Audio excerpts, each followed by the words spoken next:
আজকে আপনাদের কাছে কিছু কথা নিয়ে এলাম। সবাই আমাকে অনেক সময় হাসাহাসি করে যে আমি আধ্যাত্মিক লাইনে চলছি। আধ্যাত্মিক লাইন আর বিজ্ঞানের লাইনের মধ্যে কি অনেক আকাশ জমিন তফাৎ, আমরা অন্য একটা জগতের মধ্যে চলছি। বিশেষ করে তা নয়। আধ্যাত্মিক লাইনটা হচ্ছে আপনার মানসিক সন্তুলনটাকে ঠিক করে। আপনি যে পথে যাচ্ছেন সেটা কি আপনার ইচ্ছের মধ্যে দিয়ে চলছে, না আপনি নিজের ইচ্ছার বিরুদ্ধে চলছেন। এগুলো ডিসিশন নিতে আপনাকে খুব সাহায্য করে। তেমনি আমার জীবনেও আমার একটা সময় এমনই গেছে যখন আমি নিজের ডিসিশন নেওয়ার মতন আমার ক্ষমতা ছিল না। খুবই ডিস্টারবেন্সের মধ্যে চলছিলাম। আর আমার সঙ্গে যে ঘটনাগুলো ঘটছিল সেগুলো যেন মনে হচ্ছিল আমার সহ্য করার ক্ষমতা পাচ্ছিলাম না, নেওয়ার মতন ক্ষমতা আমার ছিল না। তো সেই সময়তেই আমার হাত কেউ না কেউ ধরে নিয়েছে আর কি।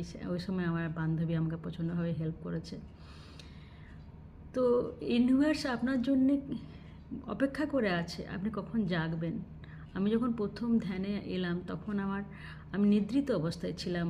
আমার নিজের ক্ষমতা ছিল না আমি ধ্যানে আসবো বলে। কিন্তু যখন আমার ভেতর থেকে ইনার ভয়েস এলো যে তুমি উঠে দাঁড়াও। একদিন ভোরবেলায় এক ম্যাডাম ক্লাস নিচ্ছিলেন, তার আওয়াজ শুনে আমি উঠে পড়ে বিছানার মধ্যে বসে পড়ি ধ্যান করতে, যেটা 2 দিন আগেও আমি করতে পারছিলাম না। তো এই জিনিসগুলো কখন আপনার আসবে আপনি নিজেও জানেন না। আমি কোনোদিনও ভাবিনি যে আমি স্পিরিচুয়াল লাইনে আসব।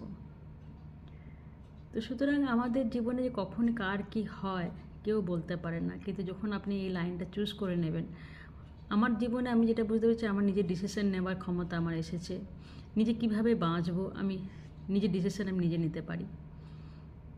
আমার কি ভালো মন্দ আমি প্রকাশ করতে পারি।